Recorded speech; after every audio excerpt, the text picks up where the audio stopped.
Whitehall 1212.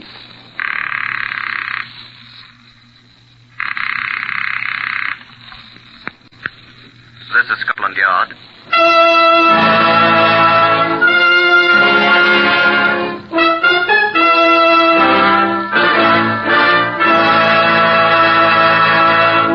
For the first time in history, Scotland Yard opens its official files to bring you the authentic, true stories of some of its most baffling cases.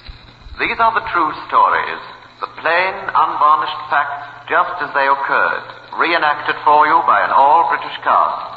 Only the names of the participants have for obvious reasons been changed. The stories are presented with the full cooperation of Scotland Yard. Research on Whitehall 1212 is furnished through Percy Hoskins at the London Daily Express.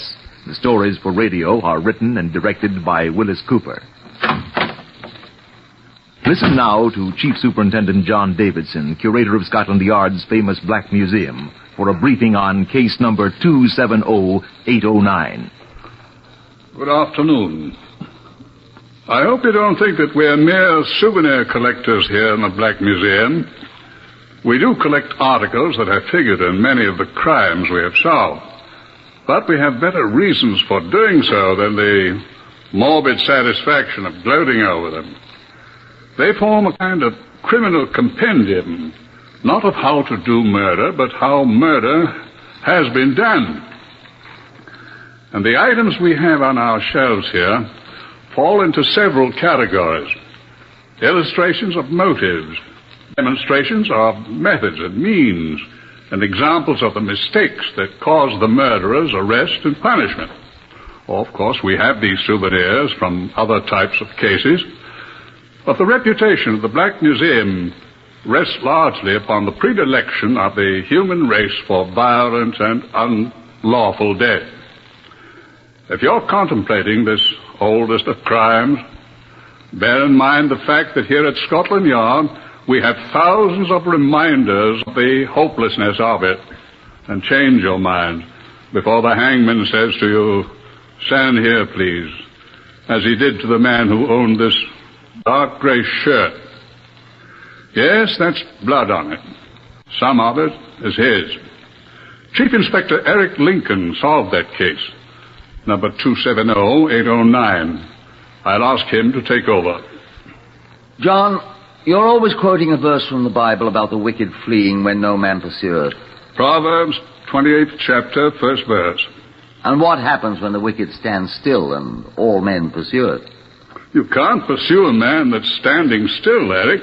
But when he joins the pursuit, he stumbles over the last man in the race, John. Who's the last man? The hangman.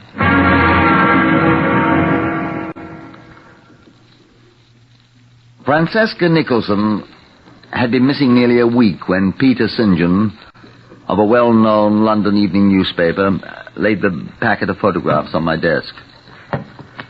She's not particularly pretty, is she? She was not particularly pretty.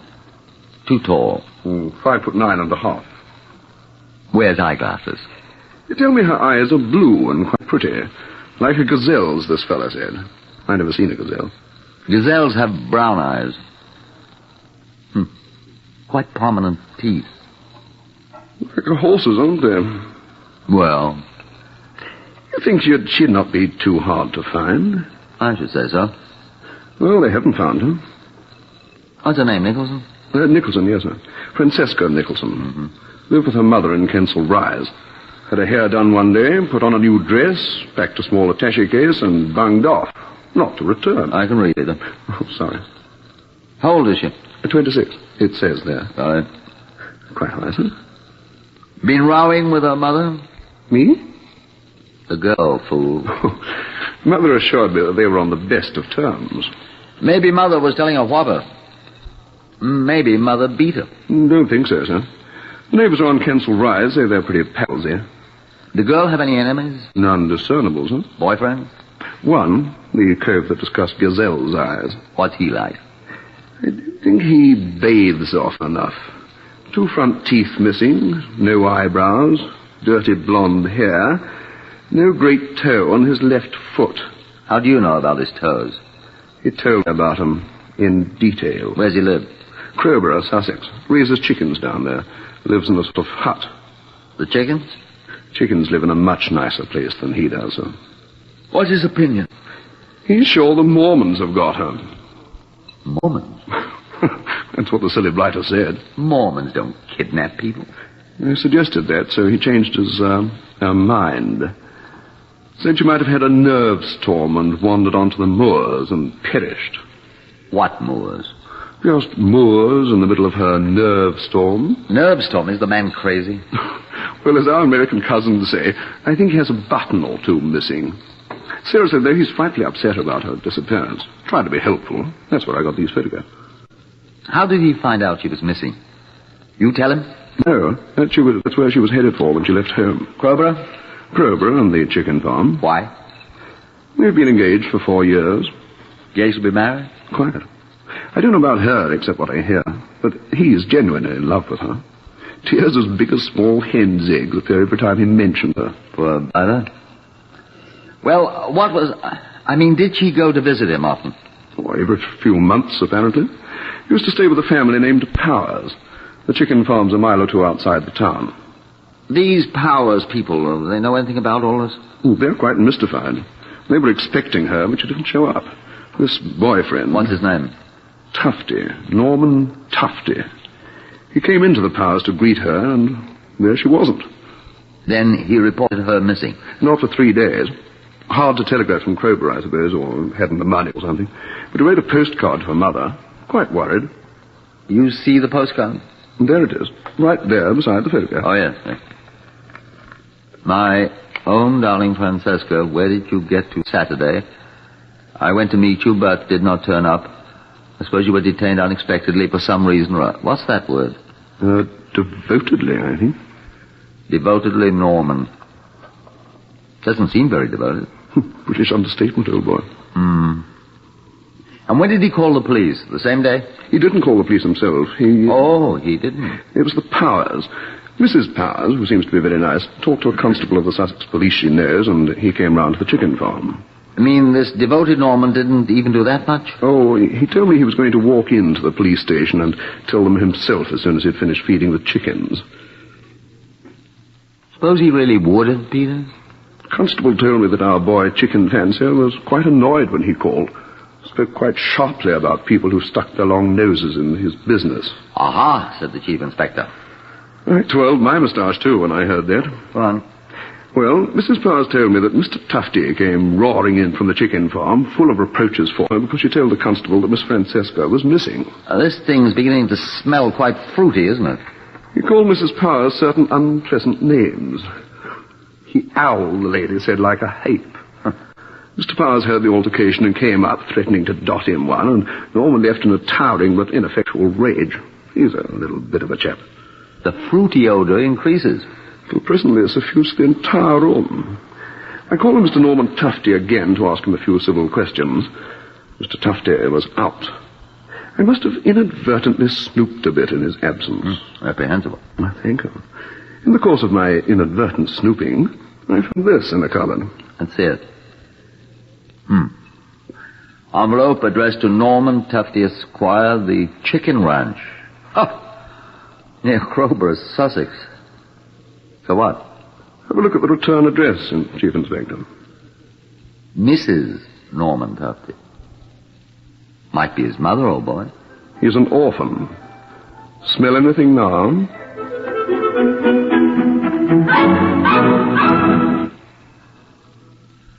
After receiving permission from the Sussex Chief Constable, I went to Crowborough and Peter St. John with me. I found a small room at the local hotel, the Pied Merlin, whilst Peter took the other one. After breakfast the next morning, the worst I ever ate in my life, we tramped out to the chicken farm. Mr. Norman Tufty kicked at a hungry hen who was investigating the contents of a peak-green biscuit in the door of the hut and walked towards us. Peter St. John hadn't exaggerated when he spoke of Tufty's disregard for baths. He reminded me of a crafty pig. He smiled an unpleasant, gap-toothed smile at Peter. Oh-ho! Oh-ho, Mr. Tufty. It's the journalist fella. You remember me? Snooper. Asking questions. May I present... I don't want to know no more of your ilk, mister. What do you want now? I was interested in what you might have heard of your fiancée, Mr. Tufty. Think I've murdered her? Just trying to pick up any news. Well, I haven't heard anything, mister. No news at all? Give you a spot of news for half a crown. Done. What's the news? I killed her. Oh, did you? Killed her dead. Buried her, too. Where, Mr. Tufty?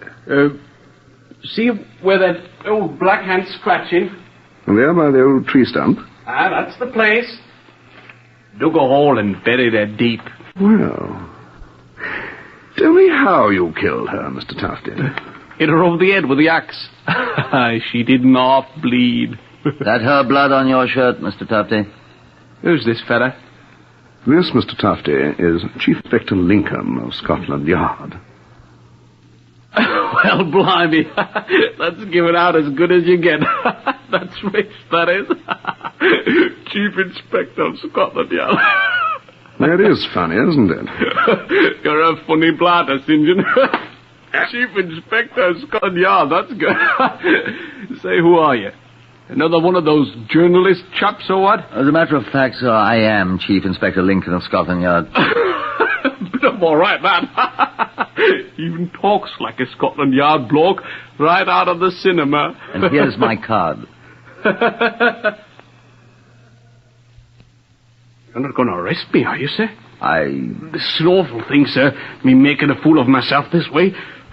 I thought you was joking, too. It wasn't a very good joke, Mr. Tufty. Well, I hardly know what to say, sir. I know it was a terrible thing to say, and my poor darling Francesca missing like this. I'm surprised you can make jokes at all. I'm that ashamed of myself, Mr. St. John. And you too, Chief Inspector Lincoln, sir. Making such jokes about my poor darling Francesca. And nobody knows if she's laying dead in the fields or held prisoner by a band of white slavers. Oh, come, Tufty. Scotland Yard will find her, Tufty. I don't think so. Of course we will. Oh, do find my darling Chief Inspector. Go out and search the highways and the byways and bring her safe back to me side.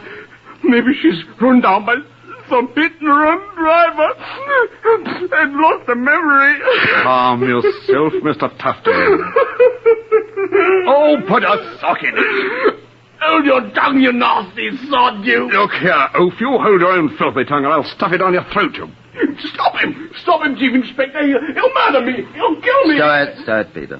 Sorry. Stop him, Chief Inspector! Shut up! Get back to your chickens, Tufty.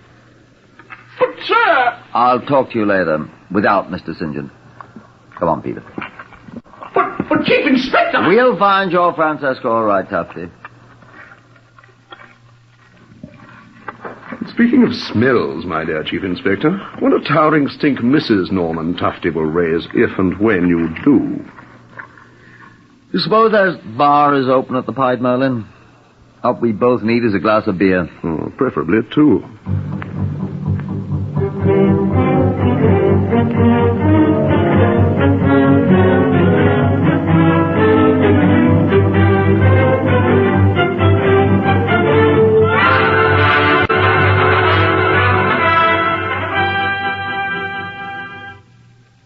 The bar was open, and beer, by contrast with the breakfast, was reasonably satisfactory.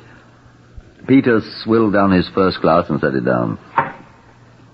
And what do you make of that, my dear Watson? Inquired Holmes. The man's crackers. Bad as a hatter. More beer, please, miss. He doesn't like you, does he? Score 1-1. I don't like him. You porter fellows ask too many questions. Think that was why he told us that fairy story? No.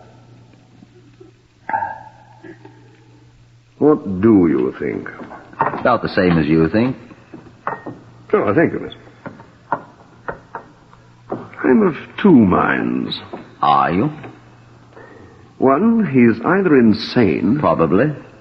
Or two, he's resorting to an old device which has been used successfully by better men than Norman Tufty, Esquire. Which is?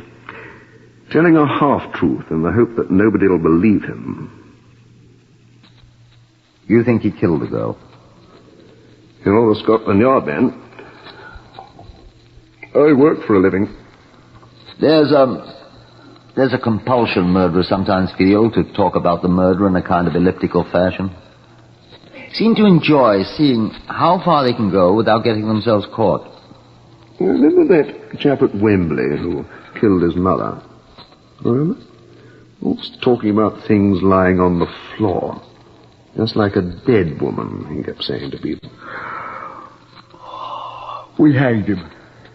I reported the execution. Good morning, Constable. Morning, Mr. St. John. I hear there's a Scotland Yard gentleman here in the village, sir. Would you be him?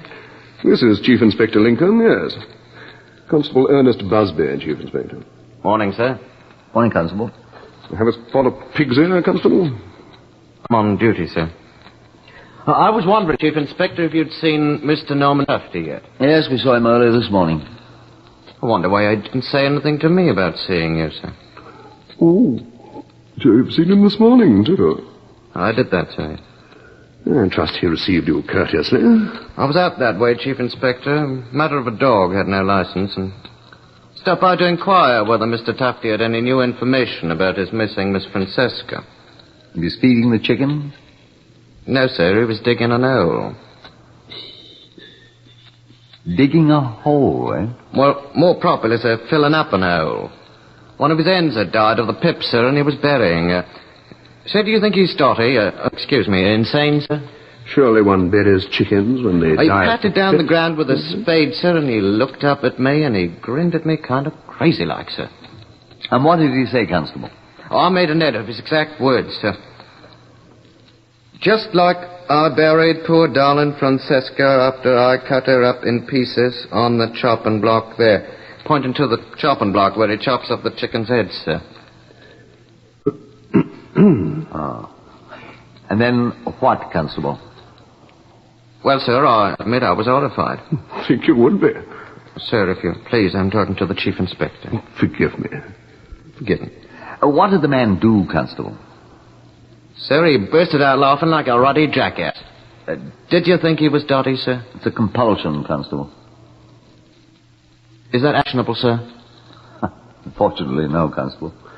Could be if he keeps it up, couldn't it, Chief Inspector? We'll see. Oh, I almost forgot, sir. Forgot what? Violet!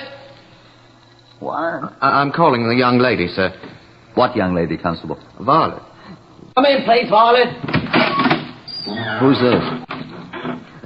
Come on in, Violet. Now, these gentlemen won't hurt you. Gentlemen, this is Miss Violet Ditcott. He was employed as a kennel maid by Colonel James Seymour, who raises Bedlington Terriers on the place next to Mr. Tufty's. Morning to you, gentlemen. Morning. Oh, good morning. Violet, is a bit of information I thought you might like to hear firsthand, Chief Inspector. Well, Miss Didcot? Oh, speak up, Violet. Do. I've seen her, sir. Who, Miss Didcot? Speak up, Violet. Well, they're Miss Francesca, sir. Miss Francesca Nicholson? When did you see her, Miss Didcot? Saturday, sir. Tell the Chief Inspector how it was, Violet. Well, sir, I was walking up the lane to the kennels, and Miss Francesca comes hurrying along the by road toward Mr. Tuffy's farm, and I see her, and she seen me. And she said, "Hello, Violet." And I said, "Hello, Miss Francesca." And she said, "Have you seen Mr. Tuffy?" And I said, "No." And she said, "Oh, there he is. Hello, darling." And I started to hurry faster, and I said, "Goodbye, Miss Francesca." And when I come to the end of the lane, she was walking along with him. What time was that Saturday, Miss Didcot? Oh, about 2:30 on Saturday, sir. That's all she knows, sir, she told me. She was carrying one of the little suitcases, sir. An attache case? Oh, one of the little suitcases, sir, like a doll baby suitcase. Can I go now, Constable, please? Yeah, unless you wish to ask any more questions, Chief Inspector. No, you may go, Miss Didcot. The doggies will be crying for their lunch, sir. Oh, by all means, let's not keep them from their lunch, Miss Didcot. No, sir. They get pig's liver and skimmed milk. Thank you, sir. Goodbye, sir. She telling the truth, you think, Constable? Violet did get down no hour to tell a lie, sir. She says she saw Miss Nicholson. She's seen her. What are you thinking so hard about, Peter? I'm wondering whose blood that is on Tufter's shirt. Sir, there's a gentleman out here to see the other gentleman, sir. Who, me? No, sir, the other gentleman, he said. Me? Yes, you, sir. The gentleman in the checkered jacket, he said, sir. Who is he, Violet? It's Mr. Tuffy, sir. Oh. Go ahead, see what he wants now, Peter. He's coming, Mr. Tuffy. Good day, sir. Does Tufty know that Violet saw... No, sir, I met her after I talked to him. She won't say anything, will she? To him, I mean. No, sir, I don't think so. She's rather shy, being with dogs all the time. Besides, if she does, she knows I'll warm her bottom with a birch twig. Eh? She's my niece, sir. What do you think, Constable? About all this? Yes. Well, the nasty little beggar digs a very neat hole in the ground, sir. I shouldn't wonder if he's had practice. Here's Mr. what's his name, sir? St. John, he's a reporter. Oh. Well? What's he want? Miss, another beer, please. Yes, sir. Another pint, sir. Quite simple and quite to be expected, Chief Inspector. Oh, what? He wanted to know... Oh, thank you, miss. Here, sir. Beer, sir. In fact, he offered to give my half-crown back if I'd tell him what that Scotland Yard man was up to.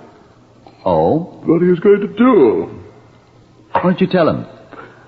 I told him that you were coming out this afternoon with a gang of navvies and dig up his whole bloody farm, Chief Inspector.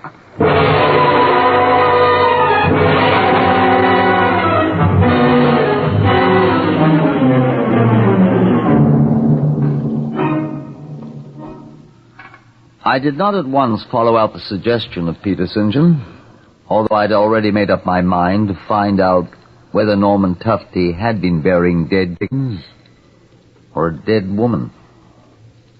I wanted another talk with the man. I sent Constable Busby to bring him to the local police station, where I could talk in an atmosphere more calculated to impress a man of Norman Tufty's type. He sat down opposite me, smelling of chickens. Don't you ever change your clothes, Tufty? I asked curiously. Haven't any clothes to change to, Chief Inspector. I'd like to check a little more on what you've told us, if you don't mind. I don't mind. All right. When did you last see Miss Frances Nicholson? 5 months ago. Where? At my farm. She came down from Kensal Rise to visit me. Stayed in the village with Miss Powers, but she spent a great deal of time at my farm. You were engaged to be married. Right? You intended to marry. Of course. She believed that, did she? She did. What did you do when she didn't show up on the Saturday when she was supposed to arrive? Why, I stayed around my farm and worked, then came into town and waited for her. I have found a witness who saw Miss Nicholson on that day. I don't believe it. And who saw her with you? I don't believe that either. You're trying to... Trying to what, Mr. Tufty? Yes? Excuse me, sir. Yes, Constable Busby. I've got it, sir. Thank you. You can get started then. Right, sir. Busby, did you tell Chief Inspector you seen her that day? What's with me? It wasn't Constable Busby who saw you, Tufty. Go on, Constable. I'll want to know what happens. Yes, sir. I know your police tricks. I interrupted you, Tufty. What was it you were accusing me of when Constable Busby... you said I was trying something. Now, what am I trying to do to you? You're trying to make me talk. In my poor, benighted fashion, that is exactly what I'm trying to do, Tufty. It's quite legal, I assure you. I won't talk. I didn't do nothing. You've told 2 separate people that you murdered Miss Nicholson and buried her body. I was having a joke with you. Oh, wasn't that joke in rather poor taste, Tufty? I see you're still wearing that bloodstained shirt. It's my blood. I cut myself killing chickens. You seem to have bled a lot.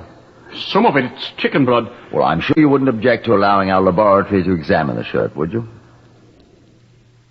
Would you? You're trying to frame me up. You've been reading crime novels.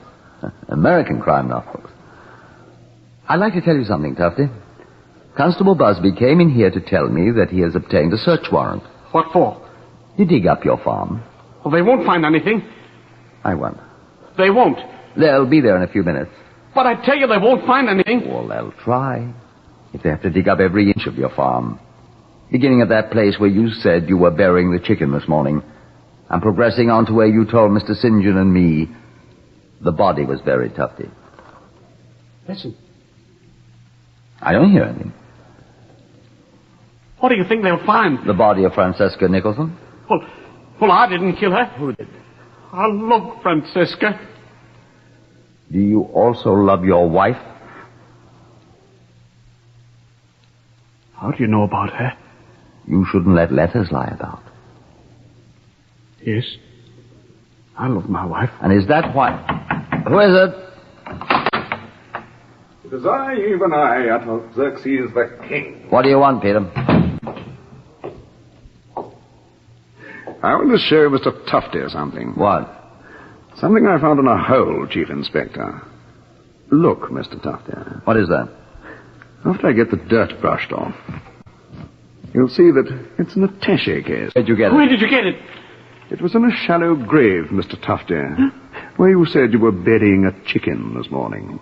Oh, it's all quite legal, Chief Inspector. I was there with my spade poised when they brought the search warrant. And I came back here on a motor bicycle which I rented. Very fast, Mr. Tufty. That was what I heard. Uh-huh. You heard me coming. Just take a look at the name on this attaché case. Francesca. Listen to me. Listen to me, Mr. Tufty. I arrest you on suspicion of murder. It'll take much more than suspicion, Mr. Chief Inspector, to young me. Oh, don't worry about that, old boy. Constable Busby was digging up her left leg, and I had to hurry away. On suspicion of murder of Francesca Nicholson, I warn you that anything you say will be taken down in writing and may be used in evidence. I'd be glad to take it down, Tufty. I use a typewriter quite well. So. Speak up, old boy.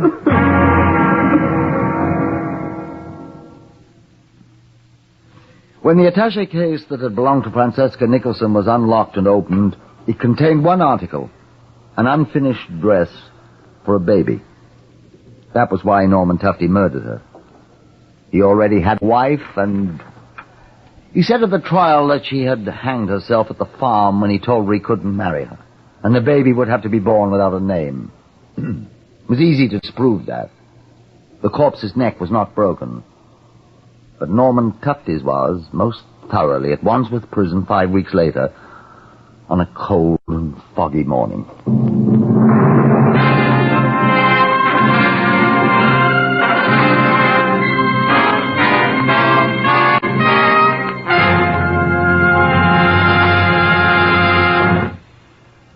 Appearing today on Whitehall 1212 were Harvey Hayes, Horace Braham, Lester Fletcher, Morris Dallymore, Gordon Stern, and Patricia Courtley. Whitehall 1212 is written and directed by Willis Cooper.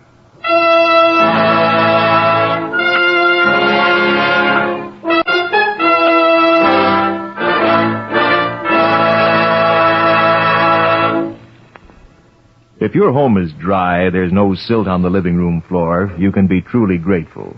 But you have neighbors who are much less fortunate. The victims of devastating floods appeal to you for help.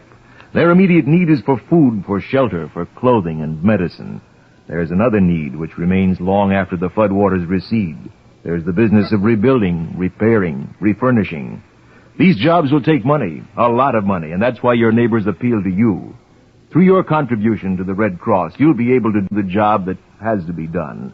Look around your living room. Has it been spared the flood's effects? While you're still grateful, give to your less fortunate neighbors whose living rooms are covered with silt. Give through the Red Cross. This is NBC, the National Broadcasting Company.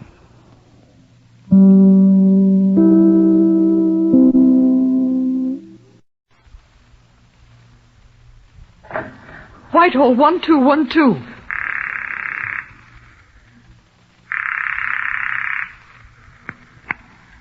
This is Scotland Yard.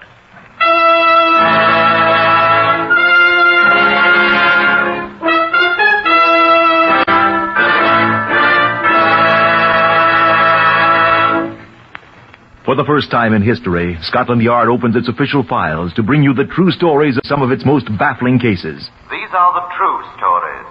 The plain, unvarnished facts, just as they occurred, reenacted for you by an all-British cast. Only the names of the participants have for obvious reasons been changed.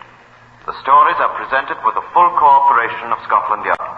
Research on Whitehall 1212 is compiled through arrangement with Percy Hoskins, chief crime reporter of the London Daily Express. The stories for radio are written and directed by Willis Cooper. Chief Superintendent John Davidson is the curator of the famous Black Museum of Scotland Yard. He will brief you on today's case from the official files of Scotland Yard, number 899MR952.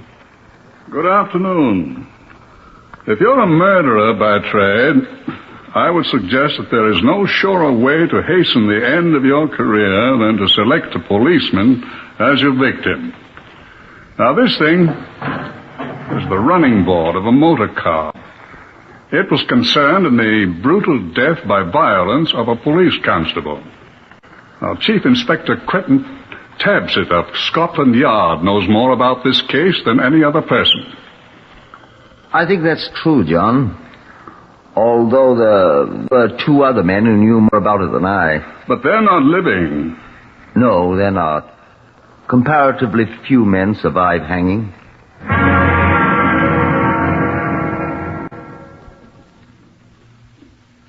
The Chief Constable of Essex telephoned the CID from Romford at 9:05 on the morning of Tuesday, September the 27th, asking that officers be sent to Stapleford Abbots, a village halfway between Romford and Ongar on the London-Chelmsford Road. I was first on the Chief Inspector's rota, so I was assigned to the case. Accompanied by Detective Sergeant Philip Melanchthon Wise, I went at once to Stapleford Abbots, which is about 4 miles outside the limits of the Metropolitan Police area. I was shown the body of Police Constable William George Greenley, who had been stationed there, and which had been found alongside the road a few miles from the village at 6:30 that morning, the 27th. The constable explained to Wise and me what had happened. We know it happened sometime after 1:30 a.m., Chief Inspector, because I met him at a conference point at that time. Where, Constable? Near Grove House, on the road to Ongar, about 600 yards from where the body was found, sir. Go on. He had been shot 4 times, sir. Twice through the head and these other 2. That's hard, sir. Yes, sir. They shot the poor chap square in each eye. Horrible. Well, they drown in their own blood, sir. At least they'll hang. Bill Greenley and I was kids together, sir. They'll hang. He had his pencil in his hand, sir. His notebook was lying on the road near him. He'd evidently stopped a car and was talking to them. Marks on the road? I'll show you, sir. It isn't far. I'd rather like to get out of here. Wise and I followed the constable along the road to a spot where it had been cut to a small hill. The banks on either side, the edge of the road shoulders, were about 6 feet high. That's the place, sir. Here's where they found him, sir, where the grass is pressed down. Little blood here. Not as much as one would expect, sir. Over there on the other side, you see there's quite a bloodstain on the grass. Well, we think he was first shot there, and then he dragged himself across the road and he shot his eyes out on this side. Yeah. There was a motor car here, all right? Yes, sir, we saw that. Where's my sergeant, Sergeant Wise? Down the road a bit, sir. Back there. Oh, yes. What are you looking at, Sergeant? Come down here, sir. Come along.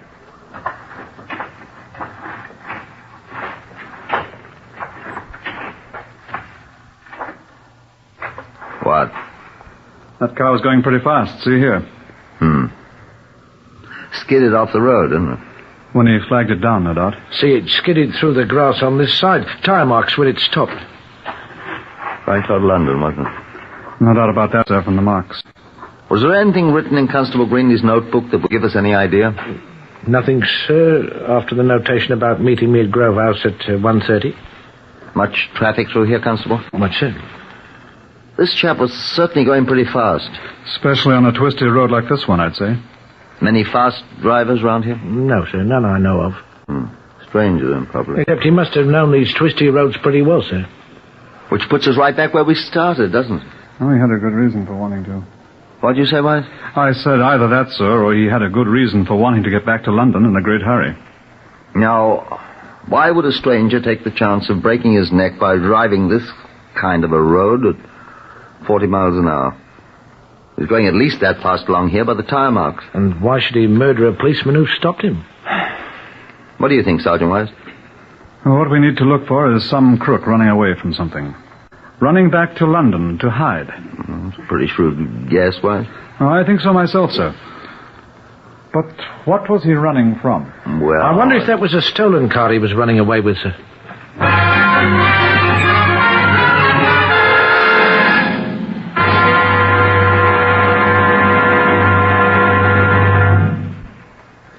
At the tiny police station back in Stapleford Abbots, I asked to have someone remove the bullets from the body of Constable Greenley.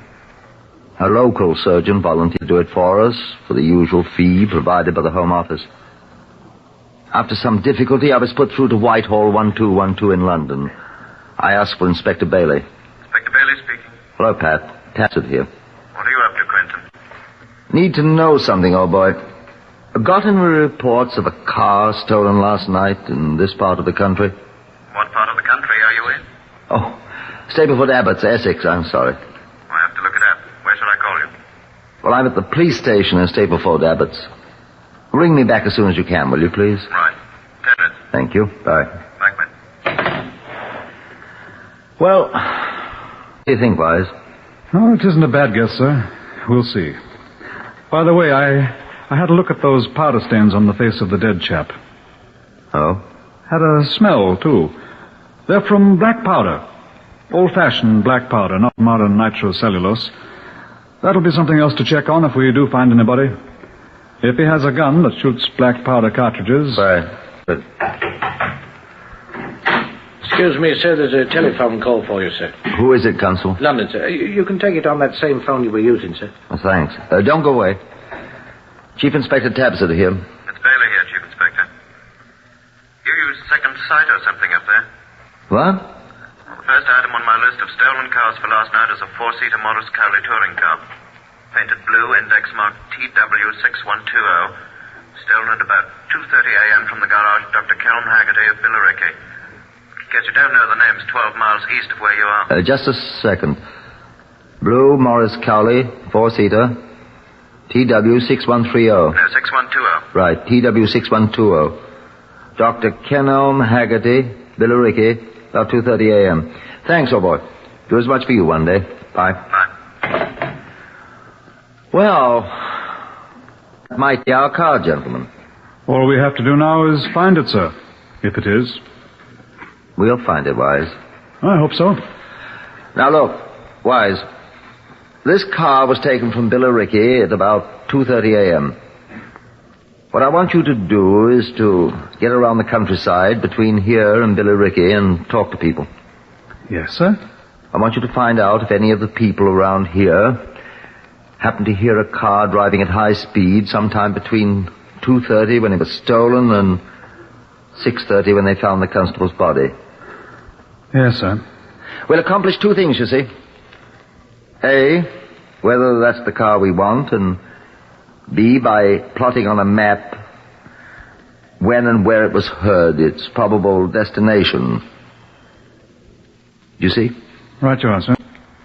You see? Oh, certainly, sir. You said there's not much traffic in these parts, Constable. There isn't, sir. Somebody will be sure to have heard it. Well, let's get cracking then. Yes, Watch. sir. Where will you be? I'll be back at the yard. I'm going to check up on known motorcar thieves. I'll be in touch with you. Good luck, boys. Thank you, sir. Come on, Constable. I returned to my office at Scotland Yard. Before setting in motion our machinery for checking the whereabouts of known criminals who were at liberty, I dispatched Emmons Carlson, an expert on motorcar tires, to Stapleford Abbots to see if he could identify the tire prints the motor car had left on the road. He'd hardly left London when I had a telephone call from Sergeant Wise. We've already had some good luck, sir. A farmer 4 miles this side of Bellaricki heard a car traveling at high speed at 2:40 in the morning. And a widow, a mile and a half further along, heard it. She thinks at 2:45 or thereabouts. She says it sounded like a Morris Cowley, like her own car, sir. Better and better, I thought. A little later, reports began coming into me on the known criminals who had been checked in London. 14 had already produced alibis.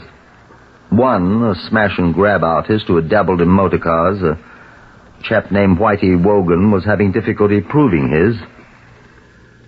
The search went on. Information on the stolen Morris Cowley, identification number TW6120, was given general circulation. There were no results. 3 reports the next day from Sergeant Wise. One from a retired colonel of the Cherubim, sir. 5 miles east of Ongar. Heard a car at 3:15 a.m. One from an apothecary at Ongar. 5 minutes later. One from 2 men returning from a British Legion meeting at about 3:30. Say they were almost run down by a blue Morris Cowley a few miles south of Ongar. They didn't see the number. 26 more people with criminal records were checked. All had alibis. Whitey Wogan still refused to talk.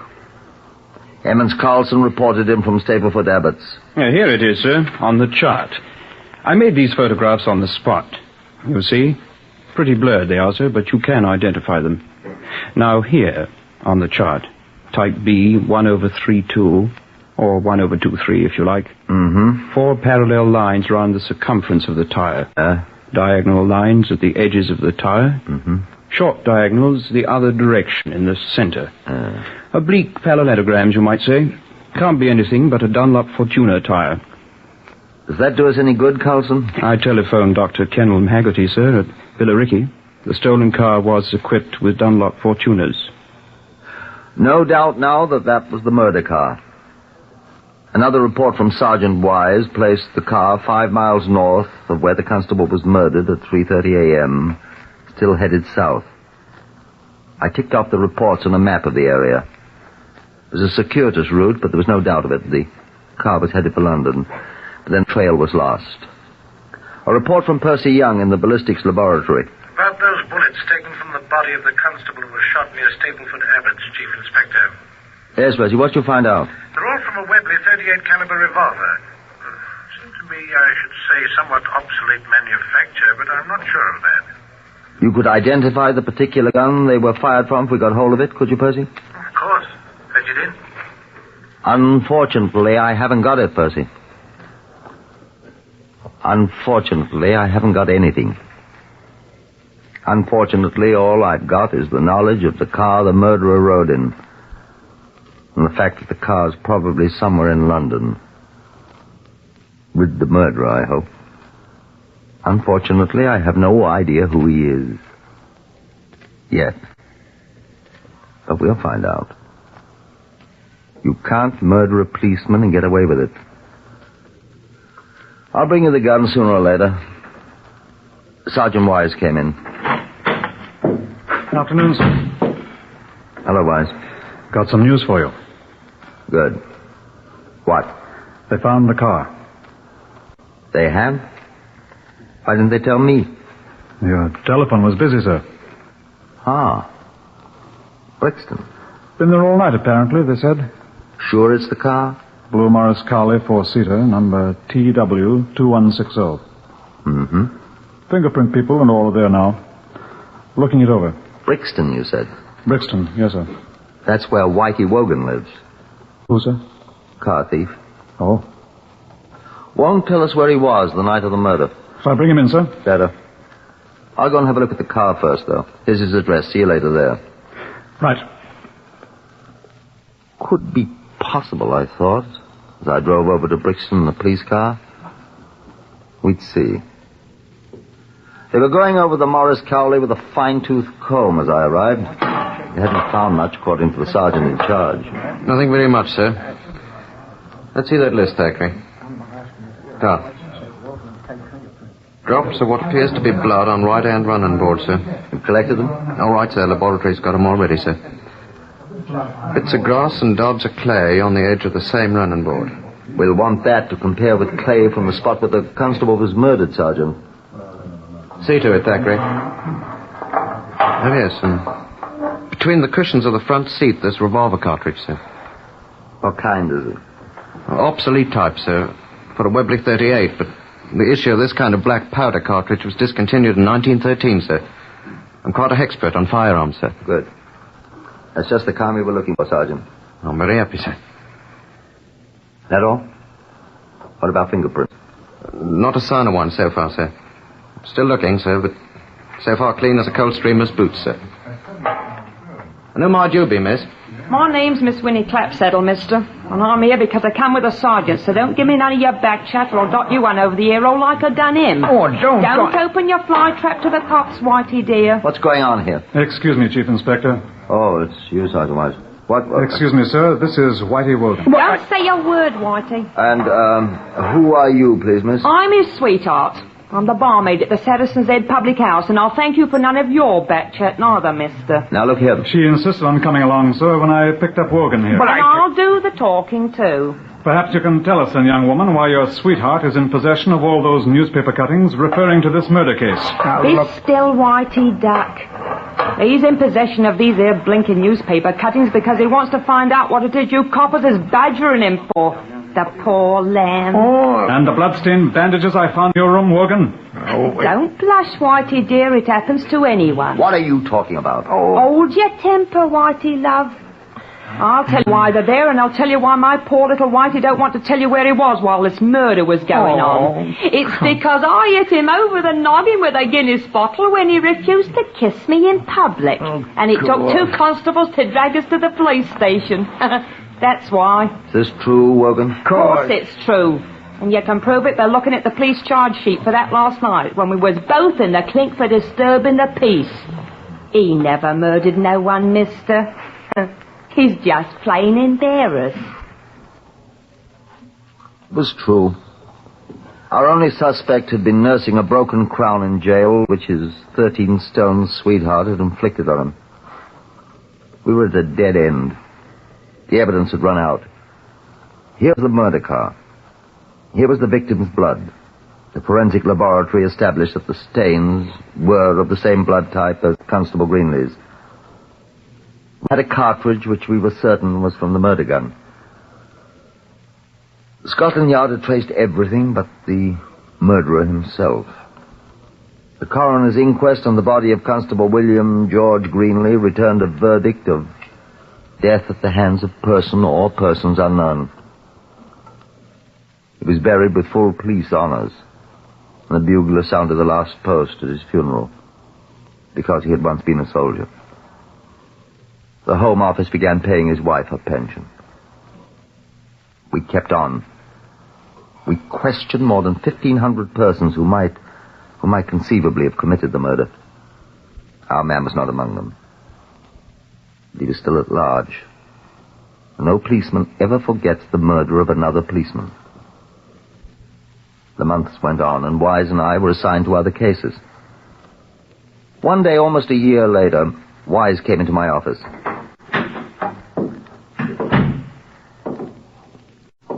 Hello, Wise. Hello, Chief Inspector. What's up? You ever had a hunch? I never had a good one. Yes. You have had, though. I have one now. Forget it. What's it about, Wise? Well, I was reading in the Police Gazette about a case. A very unimportant case in Sheffield the other day. It was quite interesting. Don't be so bloody mysterious, ma'am. What was it? A lorry driver had some trouble with a reckless driver. The driver shot down a side street and disappeared. Yes? I said it was a hunch, sir. Go ahead. I've only got this report to get out. Well, this lorry driver noted down the number of the car. Well, what? It was a stolen car. Thinking about that poor blighter that was murdered, the Essex constable. I haven't forgotten how somebody shot that poor chap's eyes out, Chief Inspector. Neither have I. Go on. Well, they picked up the driver of the stolen car, And this chap told them who he bought the stolen car from. Who? Got it from a garage man in London here named Frederick Guy Sears. Sears? Name means nothing to me. It didn't to me at first. But out of habit, I expect, I looked him up a little. He has a record. He's been sent down twice. Have the Sheffield police picked him up? No, they can't find him. Oh. What's your hunch? Well, he's a car thief. Apparently. He was in the Royal Engineers, and... Well, that's no crime, so was I. Yes, but you didn't steal a .38 Webley revolver, old boy. Did he? So I hear, Chief Inspector. That boy in Essex was shot with a .38 caliber Webley. We still have those bullets they took out of his head? Mm-hmm. Then they could tell us if they came from that gun. If we find the gun. Let's go and look for it. Well, I don't know. That doctor's case of instruments that was in the Morris Collie, we never found either. That's right. Might be at his garage, too. Hasn't anybody been in that garage looking for him? No, I know the sergeant who was there. He didn't look around very carefully. I think I could get a warrant of search. You said the man was missing. And where he is. Where? Dartmoor. In prison? No. A friend of his is being released after a 3-year term. He went up to welcome him out of prison. Coming back to London? Today. You seem awfully anxious to find this fellow, Wise. I hate a cop killer, Chief Inspector. Don't you? Get your search warrant.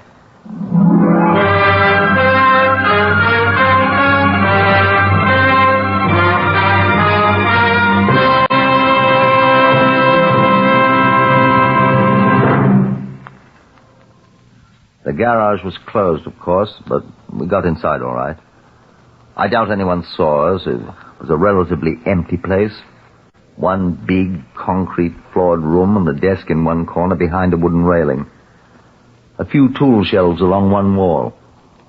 Filing cabinet or two alongside the desk. We walked across the floor first.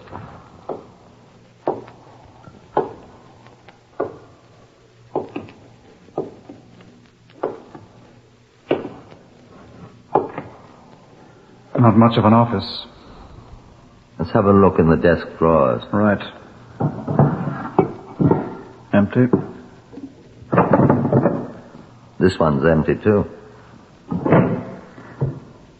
This too. Try 'em all.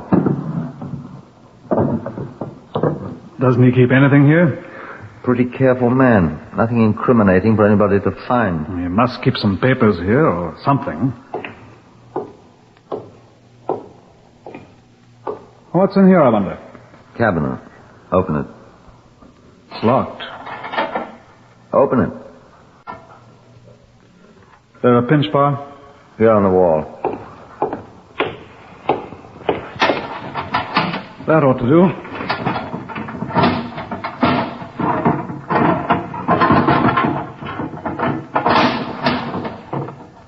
Anything interesting? Alarm clock. Wrenches. What's he want to hide this stuff for? Because it locks up, I guess. Doesn't trust his friends. Suppose so. Look here. What is it? One of those gadgets the doctor puts in his ears and listens to your heart with. Stethoscope. What else? Oh, I dropped it. What is it? There's 2 or 3 of them. Look like... That's what they are. What do you mean? My hunch was right. These are doctor's instruments. What was that doctor's name, the one that owned the car? Kenelm Haggerty. You've got a good memory. Oh, not so good. It's stamped right here on the handle of this lancet or whatever it is. Well, indeed. Now, all we have to do is find that Webley revolver and somebody's going to hang. Well, this cabinet's empty. Wonder about those tool shelves. Have to look, I expect. Hope he doesn't walk in on us before we... Speak of the devil, old boy.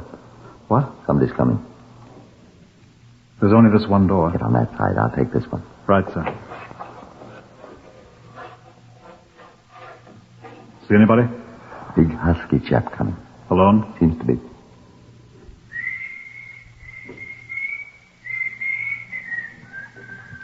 What do you want me to do, sir? Pick up that spanner there and tap him gently on the sconce if he leaps on me. Right, sir. If you have to hit him, be careful. We'll want to save him for the hangman, you know. If he's the right one. If he isn't, he'll do till the right one comes along. Are you Frederick Guy Sears? Who the devil are you? I'm Chief Inspector Tabbs of the Scotland Yard, and I arrest you on... Look out, he's got a revolver. You! Look out! Drop that. Get off my neck! Get off!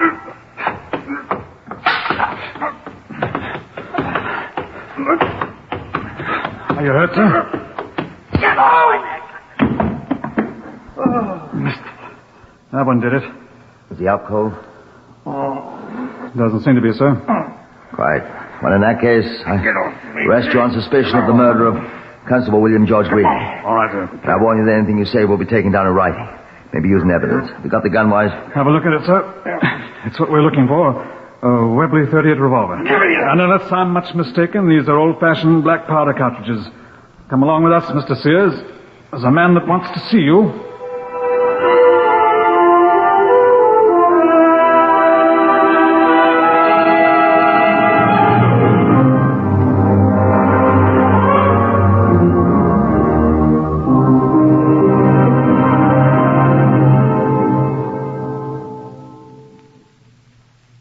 He was the man.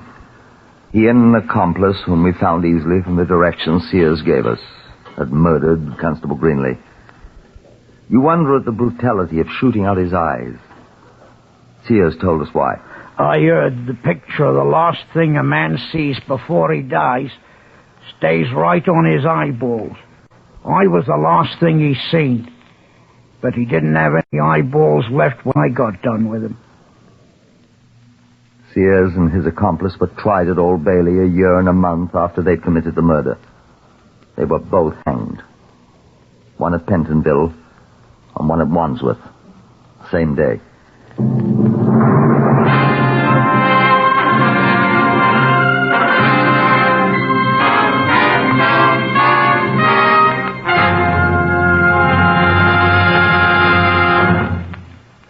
Heard today on Whitehall 1212 were Harvey Hayes, Horace Braham, Lester Fletcher, Guy Spall, Winston Ross, Peter Forrester, Maurice Gosfield, and Beulah Garrick. Whitehall 1212 is written and directed by Willis Cooper.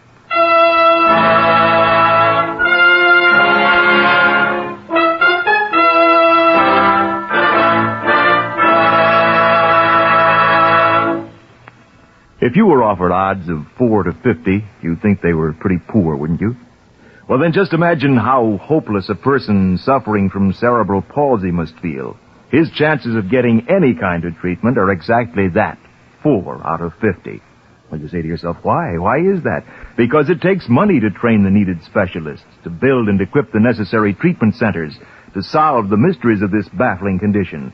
Although many of the 550,000 sufferers from cerebral palsy are virtually helpless, their cause isn't helpless. No, that's where you come in. They can be helped by accurate diagnosis, by accurate treatment and loving care. Make it possible for them to become useful, productive citizens. They have the will. You can help provide the way. Enlist today in this fight. Send your contributions to United Cerebral Palsy in care of your local postmaster. Forget them not. This is NBC, the national broadcasting company. Whitehall 1212.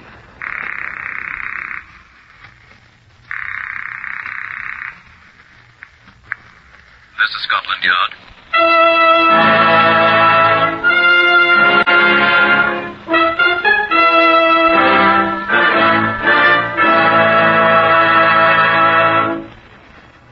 For the first time in history, Scotland Yard opens its official files to bring you the true stories of some of its most baffling cases. These are the true stories. The plain, unvarnished facts, just as they occurred, reenacted for you by an all-British cast. Only the names of the participants have for obvious reasons been changed. The broadcasts are presented with the full cooperation of Scotland Yard. Research on Whitehall 1212 is furnished by Percy Hoskins of the London Daily Express. The stories for radio are written and directed by Willis Cooper. Chief Superintendent John Davidson acts as custodian of the Black Museum.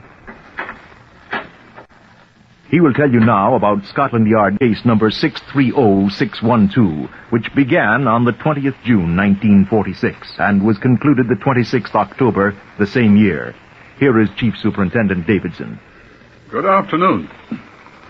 Aside from our collection of weapons of murder, of which we have a great many, there are many more objects here which seem highly incongruous among the knives and the guns, the battered bullets, and the conventional blunt instruments.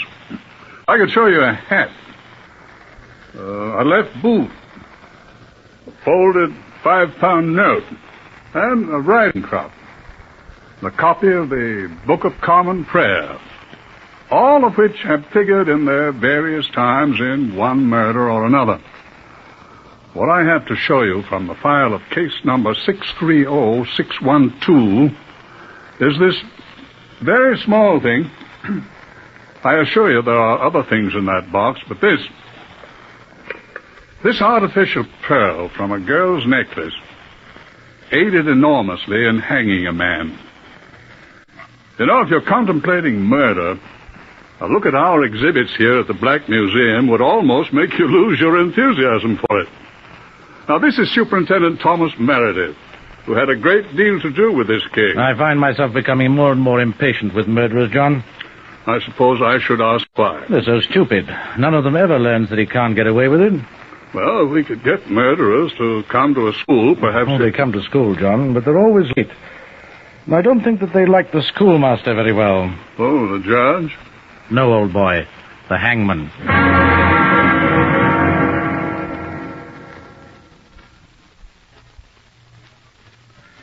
I was unable to accompany Inspector Cecil Daly of the CID when he went down to the Pembridge Court Hotel, Notting Hill, that Friday morning in June 1946 to investigate the reported death of a guest. When I finally arrived there 2.5 hours later, I was glad I hadn't got there before. Inspector Daly told me all about it, though. She was lying there on the other bed with one arm cramped under her body, on her face. Shot of what? Died of suffocation, the doctor says.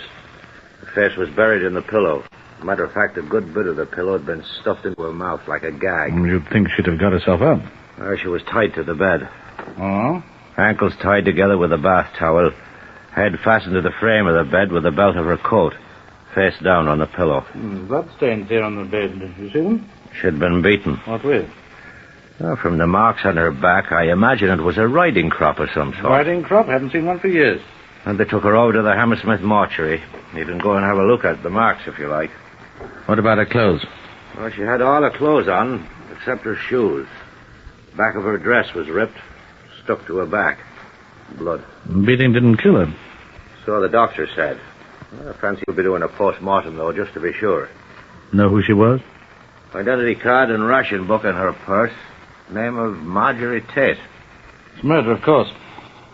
I don't think it was measles, sir. You haven't any idea who did it? I think a bloke named Neville George Clevelly King. Oh? That's the name this room was booked under. He's had this room booked since yesterday morning. Had a front door key. The way they run these places. It's a spot careless, isn't it? All the staff goes to bed at midnight, leaving the place locked up. So nobody saw them come in, then? Not a bloody soul. You don't even know he was here, then? Somebody was. Yeah. Well, looks as if we'll have to find him. Well, the manageress gave me his home address. I expect it's phony, though. Let's have a try. Where is it? Seven Oaks in Kent. We'll get the Seven Oaks police on the telephone and... Well, I think I'll run over there if you don't mind. If you like, but a telephone call... I'd rather go in person. I'd like to bring him in myself. But why, when the telephone... You didn't see that poor girl's body.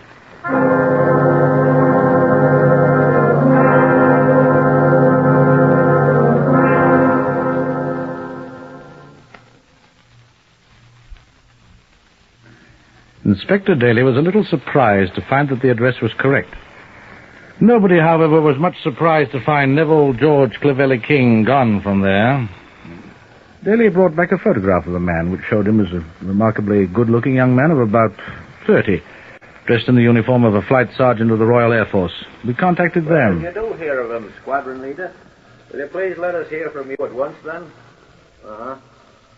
Inspector Daly. That's right. Scotland Yard. Thank you, sir.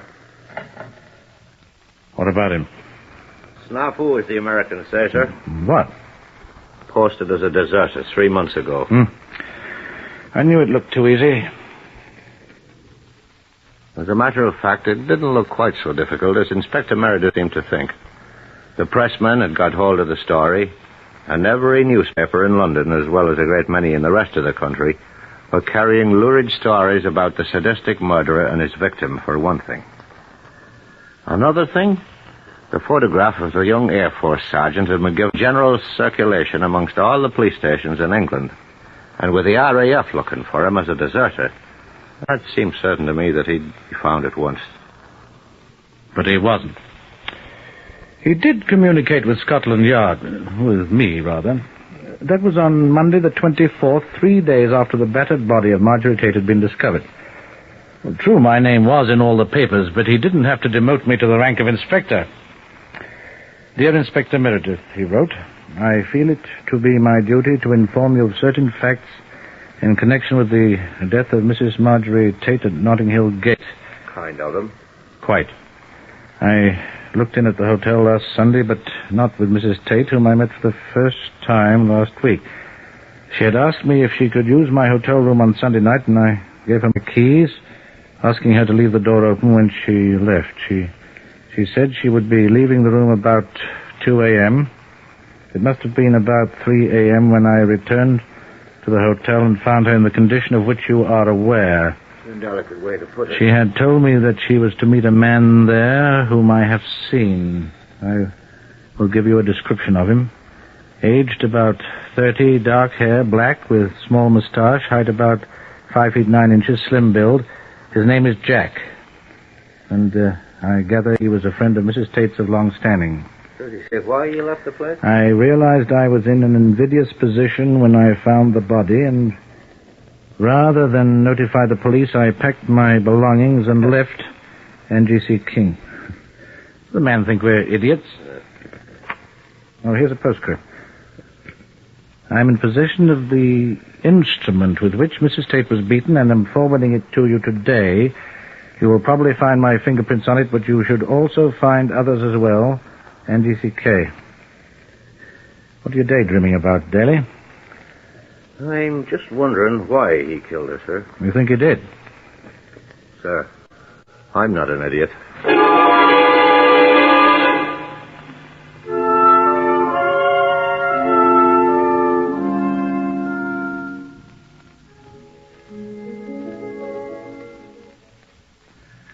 I sometimes wonder whether I am. I watched the post eagerly all day for the instrument King had spoken of. Of course, it didn't arrive. Not on Monday or Tuesday or Wednesday. On Thursday, Marjorie Tate was buried. The coroner's jury had not found out anything except what we had already known. Another victim of a person or persons unknown. That same day, I had a full report of what a squad of detectives and laboratory men had discovered in the hotel room at Notting Hill Gate. They discovered nothing. No fingerprints, nothing. Oh, yes, blood. On Friday, I had a visitor at Scotland Yard. Who is it, I asked Inspector Daly? A woman. A young woman.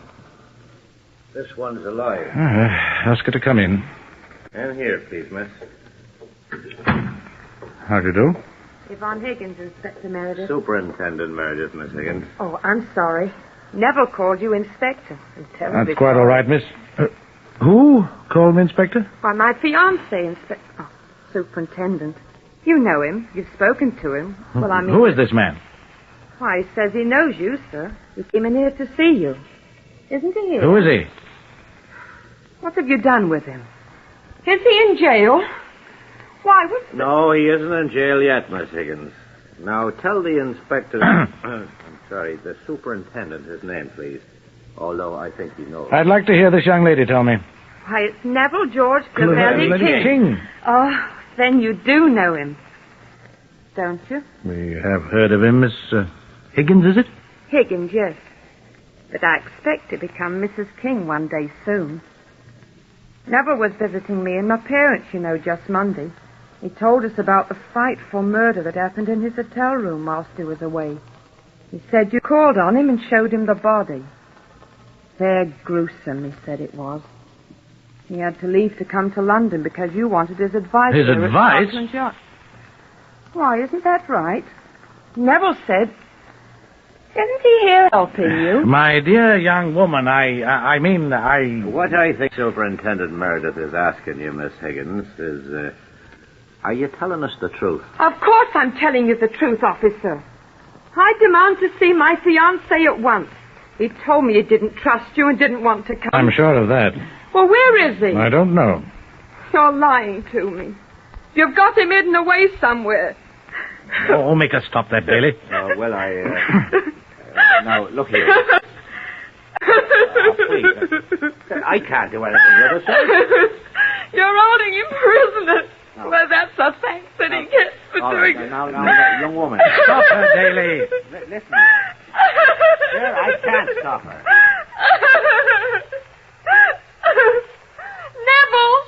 Neville, where have they got you? You see? I want Neville. Now, wait a second. Now, wait a second. Wait, I say. That's better. Now, listen to me. No, look here, I'm old enough to be your father. Will you believe me? Yes, sir. Well, then. We want your Neville just as badly as you do. But you aren't going to marry him. No, I think I can assure you that we're not. What we want is to ask him a few questions about the murder of Mrs. Tate. He had nothing to do with it. You asked his advice. Madam, I have never seen the man in my life. He said you knew him well. I do not. Neither do I. But he said you asked his advice. He lied if he said that. Oh, I don't understand. How long have you known this man? Well, a month. Are you aware that he is a deserter from the RAF? He's a lieutenant colonel in the Air Force. There aren't any lieutenant colonels in the Air Force, Miss. Oh. I was going to marry him. Do you still want to? Did he? He didn't murder that woman, did he? Did he, mister? We think he knows who did, Miss. That's why we want to find him. What am I going to do? How old are you? I'm 25, sir. Then you are certainly old enough to know the difference between right and wrong. I suggest you go back home and make up your own mind. Now, look Young here. woman, I would point out to you that you are dealing with the police now. Yes. And if you hear anything further from him, you are to advise us at once. Yes, sir. And after we are finished with him... And the RAF. Yes. After we're all finished with him... I don't think I shall want to marry him. You will probably find that course much safer. Goodbye, Miss Higgins. This way, Miss.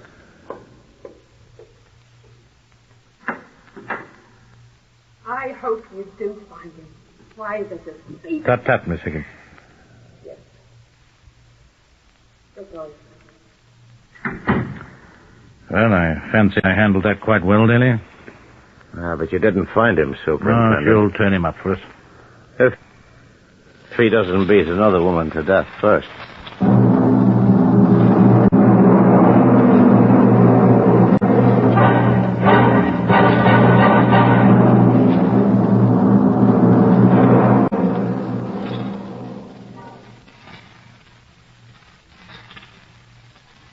Doreen Reed's body was found 3 days later near Bournemouth in a deep, narrow ravine called Branksome Chine, quite near the centre of the town.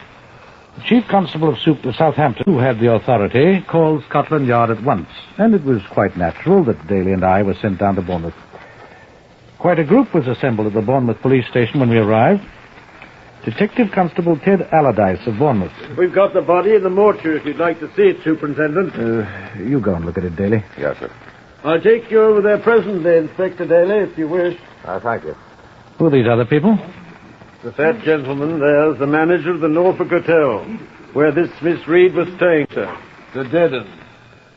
The other one's the hotel manager, too. The Tollard Royal Hotel, where Miss Reed was last seen alive. The other man's the hall porter of the Tollard Hotel. I don't know what he's doing here. Shall I throw him out? Oh, that's where she was last seen. Let him stay.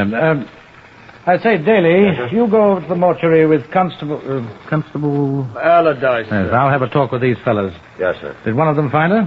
No, sir. It was an elderly lady found the body. She's at home. Shock was too much for her. Well, you pop along to the mortuary, Inspector, and come back as soon as you can. Yes, sir. I'll talk to the fat one, the one where she lived. Right, sir. Come over here, please, Mr. Golden. Come along, Inspector, if you please. It isn't far, sir. We'll be back directly. All right. Here, this gentleman? I'm Superintendent Meredith of Scotland Yard, sir. Eli Golden, sir. Managing Director of the Norfolk Hotel here. How do you do? How do you do? I understand Miss Reed lived at your hotel, sir. That is correct. A most charming young woman. She's been ill. Influenza, I believe. Bournemouth is an excellent place to recuperate, as you know, Superintendent. Yes, sir. I was very fond of the young lady. When did you last see her, Mr. Golden? On Friday afternoon, the 5th. She was starting out for a walk. I remember I said to her, "Don't get lost, Miss Reed." Did Miss Reed have any visitors during her stay at your hotel, sir? No, sir. Not that I know of. Oh, yes. Her father did call her on last Sunday, the 30th of June. He returned at once to his station. He's a major in the Guards' Armored Brigade, I believe. He know about his daughter's death? That the body was found only last night, sir. No ideas about it, I suppose? I have my own ideas, sir. Mind telling me about them? I think she was murdered. And who murdered her? I would not care to impugn the rectitude of a guest at a competing hostelry, sir. You what? Be suspicious of the customer of another hotel. What are you talking about? The person with whom Miss Reed was last seen is a guest of my colleague, Mr. Athelstan Levitt, there, of the Tollard Royal Hotel. Levitt. Come here, Mr. Levitt, please. Yes, sir. This is Inspector... Superintendent. Excuse me. Superintendent Meredith of Scotland Yard, Athelstan. I was just telling him that the late Miss Reed was last seen alive with one of your guests. Thank you, Eli. I'm afraid that is true, Superintendent, unfortunately. Who is the guest?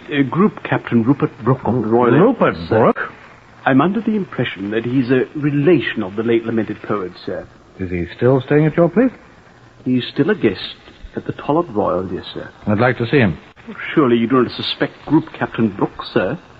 He is a guest. I'd like to see him. I shall ask him to come down here, sir. Please. By the way, did you see Miss Reed the day she disappeared? I saw her with Group Captain Brooke in the lounge that afternoon and evening, sir, yes. You saw Brooke start to accompany Miss Reed to her home, the Norfolk Hotel, sir, where she never arrived. I did not. You said you did, Athelstan. I said I saw him start away with her, but he came back and she walked home alone. Or started to. Did they quarrel? I don't think so. Tell the Superintendent the rest of your story, Athelstan. Will you please stop prompting me, Eli? If you please, gentlemen. Go on, Athelstan, go on. Eli. All right, Superintendent. Group Captain Brooke had a drink in the lounge. I think he drank a pink gin. A gin and it, you said, Athelstan. What does it matter what he drank? A gin and... Gentlemen, please. Whatever he drank, he presently went out through the front door alone, looked around a few seconds. Athelstan always watches his guests so closely. I learned the art from watching you, my dear Eli. Where was I? Your guest was looking around. Oh, yes, he went for a stroll. In the dark. Be quiet. Did he follow Miss Reed? No. Well, at least I don't remember. Well, what happened? He didn't come back, Superintendent. Who didn't, you? No, I came back, but, well, it was rather unusual. Group Captain Brooke came back to his room through a window. Why? He told Mr. Levitt here that he was playing a joke on the hall porter. Peter Lynn over there. What sort of a joke? He told me he knew Peter'd be on duty all night, and he'd think he hadn't come in. Who?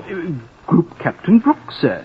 So he took a ladder the builders had been using and stuck it up against his window and popped in the hotel that way, and when he hadn't been seen coming in, he'd been there in the morning and, Peter wouldn't know it.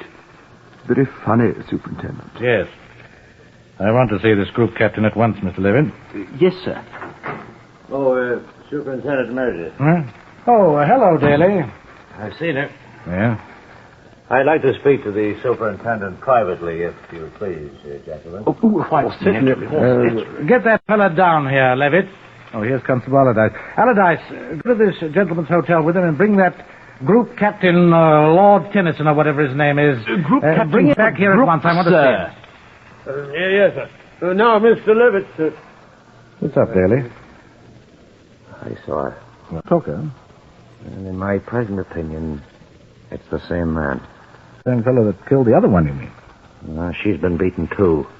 The marks look like the one on the woman at Notting Hill Gate. Like a riding crop, you said then. I take my oath that this was a riding crop, too. She's suffocated, too. One of her stockings had been rammed down her throat. Oh, her face was quite blue. Does look like the same bloke. Yeah, there's only one thing was different. What? He cut this one's throat, too, after he'd beaten her. Something else different, too. Sir? It was an Air Force sergeant that was mixed up in the other affair. Looks as if he got promoted. There's a group captain mixed up in this one.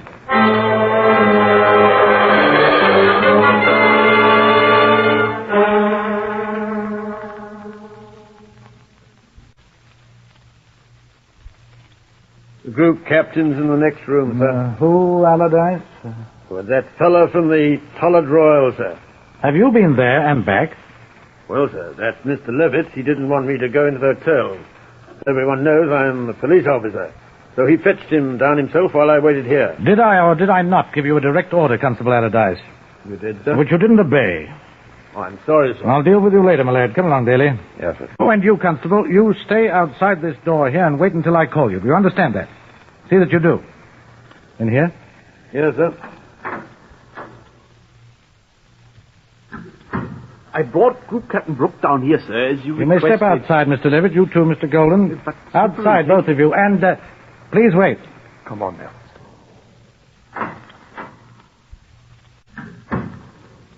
Well, Group Captain Brooke, you're not in uniform. My dear man, I'm on leave. If you knew anything about... I'll have a look at your papers, please. Oh, it's quite all right. I'm Superintendent Meredith, CID, Scotland Yard. So I understand. And your papers, please. Oh, well, look, old chap, they're in my jacket back at the hotel. Good Mr. Levitt rushed me down here in such a hurry. Levitt! Get this man's jacket from his room down here at once. Yes, sir.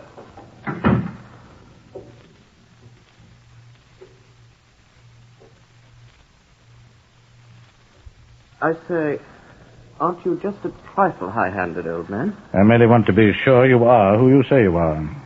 Well, I'm sure my papers will prove who I am, sir. I hope so. Now, you knew Miss Doreen Reed. The young woman who was murdered Friday night. How do you What do know you say, Daly? I said I wondered how you knew she was murdered Friday night, Group Captain. Well, I thought everyone knew that, old boy. It seems you were the last person to see her alive. Afraid so. Awfully sorry. She was rather a nice girl. Shocking thing, isn't it? Will you tell me why you entered your rooms that night by means of a ladder instead of in the normal manner, Group Captain? Oh, that. I'll never tell you about that. I told him, you know. A great joke on Peter, the hall porter. We're always ragging each other. He was a leading aircraftsman in the early days of the war. Dropped a 100-pound bomb on his foot. Oh, it was a dummy one. Loaded with earth, you know. Was that the only reason why you crawled into your rooms by the window, sir? Huh? Oh, why, of course, old boy. What other reason would there be? That's what I'm wondering, sir. Well, I assure you it's just... See who it is, Daly. Group Captain Brooke's jacket, sir, from the hotel. Thank you, Allardyce. Excuse me, sir. What? Is that Group Captain Brooke? Yes? No, it ain't, sir. What? Do you know him? What's going on there? That ain't Group Captain Brooke, sir. No, now, what sort of nonsense? Now, look here, Allardyce. I've had about enough of this nonsense. I said he ain't Group Captain nothing, sir. Constable. Who is he, Constable? Here's who he is, sir. Yeah. Right here in my pocket. Here's his picture. Right here on this bulletin you sent out yourself from Scotland Yard not a week ago. Look here. For murder. Wanted. For the murder of Marjorie Ruth Tate. Neville George Gavelli King. That's who he is, sir. Aren't you, Group Captain?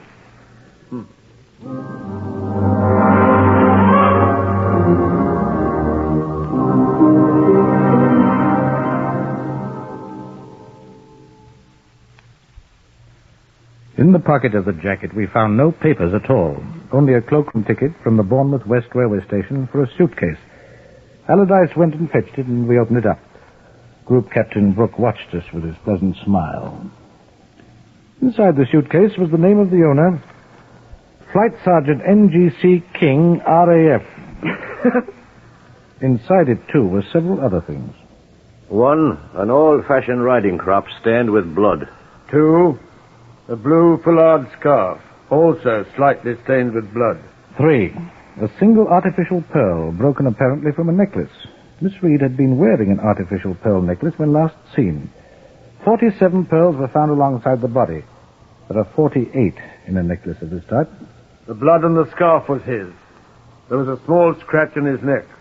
Blood of the same type and bits of skin corresponding to his was found under the dead girl's fingernails. Blood type OA, Marjorie Tate's type, and blood type B, Doreen Reed's type, were found on the riding crop. A blood stain on the clothing of Doreen Reed corresponded exactly with the pattern of the batting of the riding crop shaft. And Flight Sergeant Neville George Clavelli King, who had tried being a group captain, made a statement. I do not hate women at all, in general. But I am afraid that I have a very short temper where women are concerned. Marjorie Tate was a bad woman. She needed to be punished, and I punished her. It's quite easy. So when Doreen Reed refused my company, I decided to punish her. But when one gets the habit, it's so easy to go a little too far, isn't it?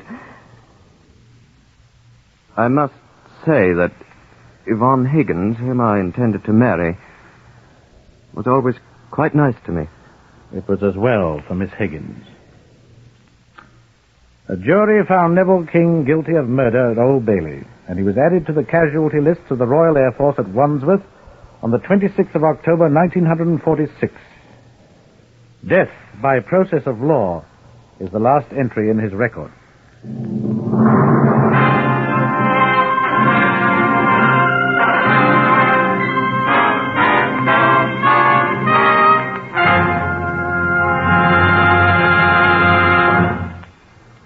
Heard in today's reenactment of Scotland Yard case number 630612 were Harvey Hayes, Guy Spall, Morris Dallymore, Gordon Stern, Evan Thomas, Lester Fletcher, Beulah Garrick, and Pat O'Malley.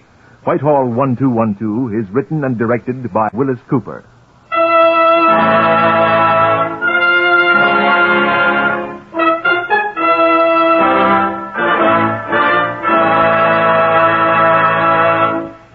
In these uncertain times, it's pretty hard to plan for the future.